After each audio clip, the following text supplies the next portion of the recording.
둥둥 수요 특강 달을 가리키다. 매주 수요일 코너입니다. 달을 가리키다. 성현들은 달을 가리키고 있지만 우리는 그 손가락만 보고 있지 않은지 돌아보는 시간인데요. 종교의 문자나 상징이 아니라 그것이 가리키고 있는 종교에 참된 가치에 대해 생각해보는 시간입니다. 지금 한반도에서 살아가는 우리 종교인들에게 가장 중요한 과제가 있다면 무엇일까요? 여러 가지 답이 있을 수 있겠습니다만 단연코 남북의 화해와 통일이라고 말씀하시고 한평생 이를 위해 살아온 목사님이 한 분 계십니다. 한국기독교교회협의회 화해통일위원장, 평화통일연구소 이사장, 전태일재단 이사장을 역임하시고 지금은 전국예수살기 상임대표, 전쟁반대 평화행동 국민운동본부 공동대표, 6.15 남측위원회 상임공동대표, 그리고 CR4상 연구원장을 맡고 계시고요. 최근 갈라진 땅에 선 예수라는 책을 출간하셨습니다. 조헌정 목사님을 만나보겠습니다. 목사님 안녕하세요. 네, 안녕하십니까? 예, 반갑습니다. 예. 자, 먼저 저희 청취자분들께 인사부터 한 말씀 좀 부탁드립니다. 네, 요즘 코로나 비상 상황에서 사실은 많이 저희들이 위축돼 있고 그렇습니다만은 이렇게 비대면으로나마 보다 나은 세상을 위해 함께 생각을 나누게 되어서 매우 반갑고 또 이런 귀한 자리를 마련해 주신 원음방송에 고마운 마음을 갖습니다. 네.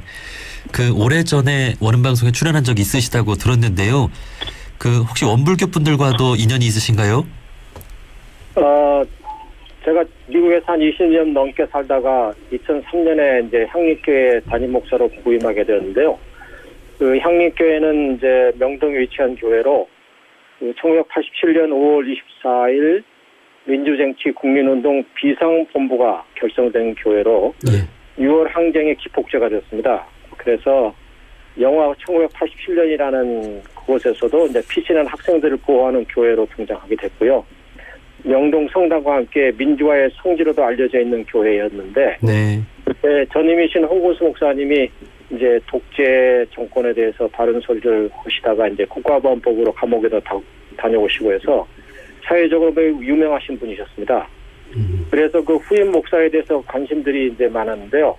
그래서 제가 와서 많은 언론과 인터뷰를 하게 됐습니다.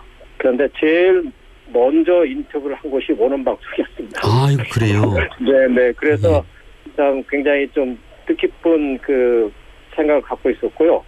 그 이후에도 사실은 사회적 이슈와 관련해서 한 두세 번 더 방송을 했던 적도 있고, 또 사회적 약자들을 위한 이제 사회 활동을 하다 보면서 원불교 교무님들과 자주 만나게 되었고, 소통하게 되었고, 특별히 그 책에도 그 추천사를 우리 정상덕 교무님께서 또 추천사를 써주셨습니다. 네.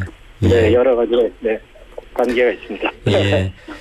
이 향림교회라고 하면 우리 사회의 민주화 운동과 또 통일 운동에도 앞장서서 참 우리 사회를 좋게 만드는데 큰 역할을 한 교회로 많은 분들이 기억을 하고 계실 것 같습니다. 네. 자, 뿐만 아니라 이제 종교인으로서 마땅히 해야 할 일을 하다 보면 자연스레 이웃 종교를 만나게 되는데요. 우리 또 교무님들과 또 인연이 있으신 우리 목사님이십니다. 자, 특별히 목사님께서는 한평생 한반도 분단 문제 해결을 위해 힘써오신 것으로 알고 있는데요. 좀 어떤 이유가 있을까요? 네, 저도 박정희 군사 독재 시절에 이제 청소년 시기를 겪으면서 왜 우리가 이런 아픔을 겪어야 되는가를 고민했을 때 역시 이제 분단으로 인한 문제라는 것을 알게 됐고, 또 이제 제가 한국 신학대학을 다니면서 여러 좋은 스승님들을 만났는데 김재준, 함석헌, 문익환 목사님들을 통해서 이 분단 아픔을 해결하는 일이 기독교인으로서 신앙인으로서 굉장히 중요한 일이다. 네. 그리고 제가 또 철책선에서 3년 동안 군복무를 하면서 왜 다른 나라 청년들은 자유롭게 자신들이 하고 싶은 일들을 하는데 나는 또 우리 남한에 사는 사람들은 왜 이 젊은 나이에 나의 형제들을 향해서 총을 겨누고 이런 군생활을 해야 하는가 하는 그런 아픔을 겪으면서 이게 분단이 단순히 이산가족뿐만의 아픔이 아니라 우리 민족의 전체가 겪는 큰 아픔이고 손실이라고 하는 것을 제가 깨닫게 되었습니다. 그래서 그렇습니다. 예. 제 청소년 시절부터 이 분단 상황에서 목사님이 되기로 그때부터 결심을 하신 거잖아요. 뭐, 자연스럽게 그렇게, 예. 예. 예, 그렇습니다. 네. 왜 우리는 이렇게 북한을 미워하고 맞습니다. 적대하는 그런 분위기 속에서 살아야 하는가 청소년 때부터 예. 고민을 해오셨고 종교인으로서 사명을 그때 크게 느끼신 것 같습니다. 네. 자, 그러면서 그동안 한평생 걸어오신 여정 그리고 그동안 하셨던 설교나 강연 등을 묶어서 책으로 출간을 하셨는데요. 책 제목이 갈라진 땅에 선 예수입니다. 자, 어떤 책인지요? 뭐 제목에서 암시하다시피 이제 이 땅에 예수께서 살았다면 어떤 삶을 사셨을까, 어떤 말씀을 하셨을까를 이제 고민하면서 그동안 여러 잡지나 또는 인터넷에 기고했던 글들과 또 특별히 제가 향립교회 재임 시절에 그 분단으로 아픔을 겪었던 그 사람들이 있습니다. 특히 미군 주둔 문제로 평생 동안 살던 곳에서 쫓겨나야 했던 평택의 대출이나 파주 무걸리, 또 요즘 간혹 언론에 뜨고 있습니다만은 송주 소성리, 여기는 원불교 우리 이대 그 분께서 이게 태어나신 곳 아닙니까? 네네. 네. 그래서 이제 이런 곳곳에서 이제 함께 예배를 드렸을 때 그때 현장 설교, 또 제가 한국교회협의회 평화통일위원장으로서 평양의 봉수교회를 여러 차례 방문한 이야기, 또 해외에서 북의 기독교 지도자들과 만난 이야기들, 이런 것들을 함께 묶어서 책으로 편찬했습니다. 네. 그 평화를 이루어야 할 우리 종교인들인데요. 무기가 들어오고 군부대가 되어가는 이 아름다운 땅을 두고만 볼 수는 없죠. 예. 예. 자, 그동안 이제 목사님의 그러한 심경, 갈라진 땅에선 예수의 심경으로 특별히 개신교에서는 이 남북관계 개선을 위해 많은 노력을 또 해오고 있지 않습니까? 예. 그 목사님께서 어떻게 좀 보고 계신지요? 지금 뭐 종전선언 또는 평화협정 이런 같은 이제 사회적, 정치적 이슈가 언론에 가끔 나오긴 합니다만은, 사실 남북 화해와 통일 문제에 있어서 가장 먼저 그 운동을 시작한 집단이 한국교회협의회였습니다. 그는 40년 전부터 조선 그리스도 연맹과 만남을 가져왔는데, 이제 그건 세계 교회가 중간 역할을 했기 때문에 다른 기관에 비해서 남과 북의 정권들의 이 제재가 덜 했었기 때문에 거의 자주 이제 좀 만나게 됐습니다. 이후에 이제 뭐 봉수교단에서도 이제 선교적 관점에서 이렇게 나눔 활동도 많이 해왔는데요. 사실 그럼에도 불구하고 요즘 이렇게 남북이 그냥 전혀 그냥 닫혀 있는 상황이 되니까 굉장히 좀 마음이 답답한 그런 심정입니다. 예. 자, 그렇다면 기독교인들은 왜 한반도 평화를 위해 나서야 하는지, 그 기독교 정신이란 무엇이고 성경 속 메시지는 무엇인지 뭐 짧은 설교 한 말씀을 해주신다면요. 다시 예수는 이제 하나님 나라 운동을 펼치셨는데, 그 흔히 잘못 생각하시는 분들이 하나님 나라를 죽어서 가는 어떤 천국 같은 것으로 이렇게 생각하는데, 사실 예수께서 가르쳐 주신 그 기도문에 보면 하나님의 나라가 이 땅에 임하도록 그렇게 기도하라고 가르쳤습니다. 결국 그것은 이 땅 위에 하나님 나라를 세워나가라라는 이제 그런 부탁이었는데요. 하나님 나라라고 하는 것이 사실은 막연한 것 같습니다만은 정의와 또 평화, 생명, 또 이런 가치를 실현하는 그런 삶을 살라는 그런 뜻으로 저는 이해하고 있습니다. 네. 예, 사실 평화나 이제 생명의 문제는 종교를 떠나서 인간이 추구해야 되는 가장 핵심적인 과제죠. 그리고 또 이제 그 예수께서 원수를 사랑하는 말씀을 하셨고, 또 한 인간의 생명은 세상보다 소중하다 이렇게 말씀하셨습니다. 네. 현재 지금 남한이 세계 제1의 자살률 국가라는 사실은 잘 알고 있습니다. 그냥 1위가 아니라 10년 동안 부동의 1위였고, 예. 현재도 OECD 평균보다 2배 이상 높습니다. 그러면 우리나라가 이렇게 세계 경제 대국이 되고 국민 소득도 올라가는데 왜 이렇게 자살이 많냐 이렇게 물으면 사실 뾰족한 답을 내지 못합니다. 보통 뭐 경쟁 스트레스가 심하다고 그러는데 경쟁 스트레스 없는 나라가 어디 있나요? 사실 이거는 코로나 바이러스와 같은 일종의 사회적 질병으로 저는 보고 있습니다. 네. 네, 우리가 아까 얘기하셨다시피 태어나면서부터 한 번도 본 적도 없는 북의 형제 자매들을 미워하도록 그렇게 교육받았습니다. 남을 이유도 없이 미워하다 보면 생명 경시 현상이 생기고 그러면 자연스럽게 자신의 생명도 경시하게 됩니다. 그러다 보니 약간의 어려움이라도 생기면 쉽게 자살을 하게 되는 마치죠. 일종의 분단병입니다. 네. 이 자살률 2위 국가가 또 다른 분단 국가인 사이프러스 공화국입니다. 그렇기 때문에 이 자살을 방지하기 위해서는 이 분단병에서 벗어나야 되고 분단병을 벗어난다는 것은 결국 상대와 화해하고 또 하나 되기 위한 노력을 해야 된다는 것이죠. 예. 네. 지금 우리 사회를 보면 남을 미워하고 평가르고 하는 그런 현상들을 볼 수 있는데 그 근원에는 바로 남북 분단이 또 있다라는 말씀이시군요. 네, 네. 예. 근저에 깔려 있는 게 이제 남북 분단으로 있는데. 예. 그러니까 이제 남북 분단부터 해결하기 위해서 서로 화해하고 용서하고 사랑하는 그런 노력들을 해 나가다 보면 우리 사회도 자연스럽게 경쟁하고 미워하는 것보다는 함께 가려는 그런 자세를 갖게 될 것 같습니다. 그렇습니다. 예. 이 하나님 나라라고 하는 게 우리 원불교의 상징인 동그란 일원상처럼 모두가 함께 더불어가는 살아가는 그런 세상일 것 같습니다. 예수님뿐 아니라 또 부처님 가르침도 마찬가지겠죠. 맞습니다. 사회에 가장 아픔이 있는 곳에 찾아가서 그 아픔을 치유하는 것이 종교의 역할일 텐데요. 자, 그렇다면 예수님께서 지금 이 한반도 땅에 오신다면 가장 먼저 어떤 말씀을 하시고 어떤 일을 할 거라고 좀 생각하십니까?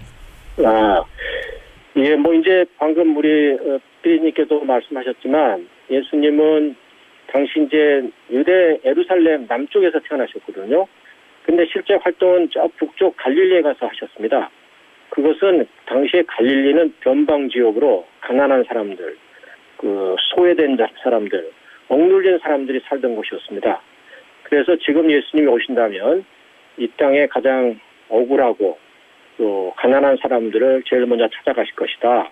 이렇게 저는 생각을 합니다. 그래서 예를 들면 요즘 뭐 세월호 가족들이라든가 혹은 뭐 노조를 결성했다고 쫓겨난 청소 노동자들, 뭐 70년 이상 가족들과 헤어져 살아가는 이상 가족들, 뭐 이런 또 우리 저 청주 소송리의 군사 무기로 인해서 아픔을 겪고 있는 그 우리 할배들, 아마 이런 분들을 먼저 찾아가서 위로하고 힘을 내라고 그리고 함께 손을 잡고 좋은 사회를 위해서 투쟁하지 않을까 그런 저는 그렇게 생각합니다. 네, 우리 종교인들은 항상 그러한 상상을 하면서 살아가야겠죠. 네. 예수님, 부처님 또 대종사님께서 가장 먼저 하실 일은 무엇일까 생각하면서 우리가 바로 그 자리에 가야 할 텐데요. 자, 그렇다면 이 남북 분단 상황에서 현 시점에서 우리가 할 수 있는 일은 무엇일까를 한번 생각해 보는 것도 중요할 것 같습니다. 지난주 한미 정상회담이 있었고 이 자리에서 미국은 남북 관계의 대화, 관여, 협력을 지지한다는 의사를 표명하기도 했는데요. 앞으로 좀 어떤 상황을 좀 기대해 볼 수 있을까요?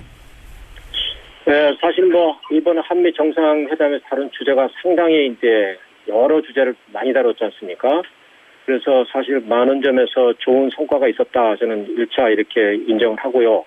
그러나 남북 관계에서만 바라봤을 때는 상당히 좀 실망스러운 부분이 있다 저는 이렇게 생각합니다.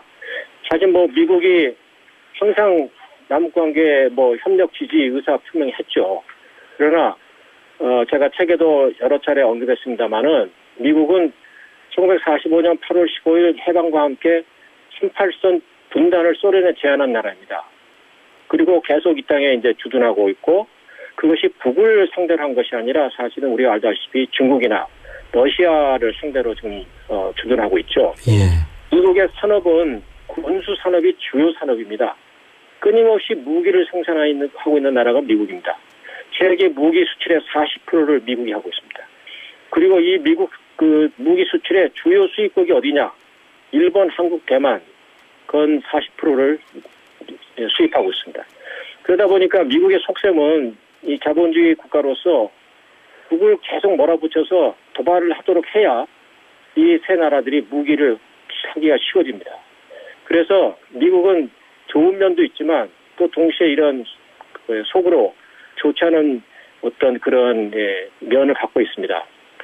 지금까지 이제 그래서 북은 대화의 전제 조건으로 미국의 적대 정책 포기를 말해왔습니다. 그런데 이번 정상회담에서는 이 점에 대해서는 그저 언급이 거의 없었고 겉으로는 외교를 말하지만 봉쇄 정책 그 완화에 관해서는 아무런 얘기가 없고 더 사실은 하겠다는 강경 정책으로 있기 때문에 북이 여기에 약간 대화의 반응을 보이지 않을 것이다. 저는 그렇게 생각하고 있습니다. 그래서 많은 좋은 성과도 있었지만 사실은 또 남북 관계에서는 굉장히 저는 암울하게 바라보고 있습니다. 예.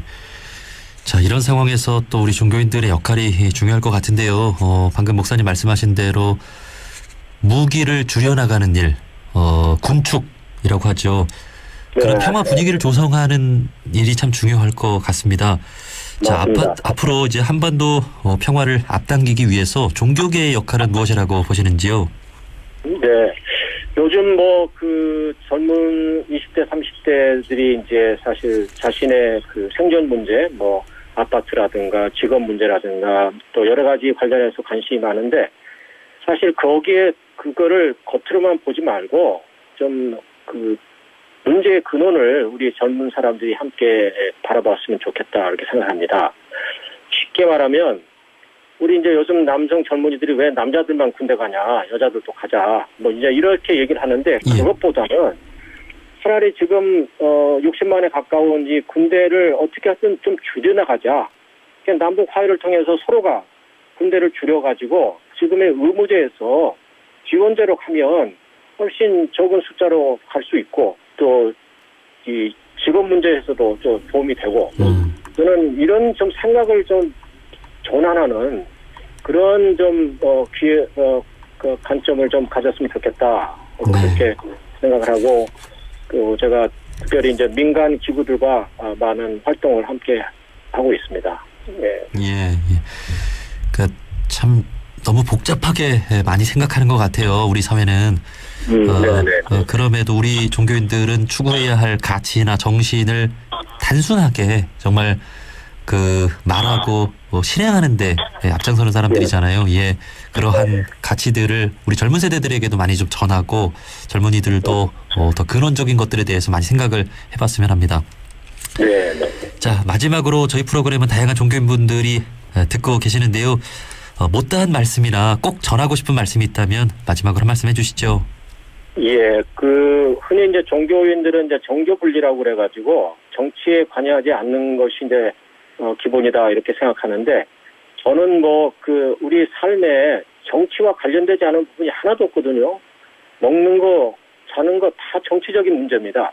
그러니까 정당에 관여하는 하는 것은 좀 우리가 지혜롭게 해야 되지만 정치적인 문제에 대해서 우리가 우리의 목소리를 내고 종교인들이 함께 소리를 높이는 것은 굉장히 중요한 일이라고 생각합니다. 최근에 국가법법 폐지 국민 서명 운동이 있어가지고 한 열흘 만에 10만 명이 이제 서명을 해가지고 이게 지금 국회에서 발의를 하려고 합니다만은 사실 이 국가법법이라고 하는 것은 이게 사실 북을 반국가단체로 이렇게 규정하고 있으면서 유엔의 한 회원국이면서 또 남과 북의 정상이 만나면 남북 정상회담이라고 명칭은 붙이면서 그러나 언제든지 북에 대해서 조금이라도 좋은 얘기를 하면 그냥 이거를 묶어서 징역살이를 시키는 이게 이제 국가보안법이거죠. 지금 이게 사정됐다고 하지만 최근에 이제 세기와 더불어 책을 내신 김순균 선생 80이 넘으신 분인데 이거 이제 재판에서 이제 판금 금지를 재판정에서 이런 것은 현 시대에서는 이건 막는 거는 민주주의 나라에서 옳지 않다. 그렇게 해서 이제 판금 해제를 시켰거든요. 그런데 오늘 아침에 이 김승균 선생 집에 회사에 또 이 압수수색이 들어와가지고 지금 이렇게 억제하고 있습니다. 이 신앙 종교의 자유가 우리나라에 있느냐? 종교는 신앙 양심에 따른 발언을 해야 종교의 자유가 있다고 말할 수 있습니다. 그런데 제 입장에서 보면 제 신앙과 제 양심에 따라서 다른 소리를 외칠 수가 없습니다. 왜냐하면 이것이 국가보안법에 저촉이 됐기 때문입니다. 그래서 저는 이 국가보안법 폐지라고 하는 것은 단순히 한 법률의 폐지가 아니라 우리의 나의 그 신앙과 양심의 자유를 회복하기 위해서 또 진정한 종교의 자유를 획득하기 위해서는 저는 이것을 빨리 없애는 것이 필요하다고 그렇게 생각하고 있습니다. 예. 여전히 그 법이 이렇게 작동을 하고 있군요. 예. 네, 그렇습니다. 그렇죠. 아주 북한의 네. 예. 현에도 한 300명씩 지금도 계속 이렇게 무슨 예전과 같이 뭐 집단 뭐 간첩단 뭐 이렇게는 이제 하고 있지 않지만 개인적으로는 매년 300명 정도가 지금도 계속해서 그 수색을 당하고 재판을 받고 그러고 있습니다. 네. 지금 뭐 북한에 대한 인식이라든지 또 공산주의에 대해서 우리 모두 이제 어느 정도 알게 됐잖아요. 그러니까 그렇습니다. 막연히 미워하고 적대시하는 게 아니라 함께 대화할 수 있는 그런 분위기, 자유롭게 신앙의 관점에서도 표현할 수 있고 북한과 평화를 이야기할 수 있는 그런 분위기를 우선적으로 조성하는 게 또 중요하다는 생각이 드네요. 예, 여기까지 말씀 듣겠습니다. 갈라진 땅에선 예수의 저자 조헌정 목사님이었습니다. 목사님 오늘 말씀 고맙습니다. 네, 고맙습니다.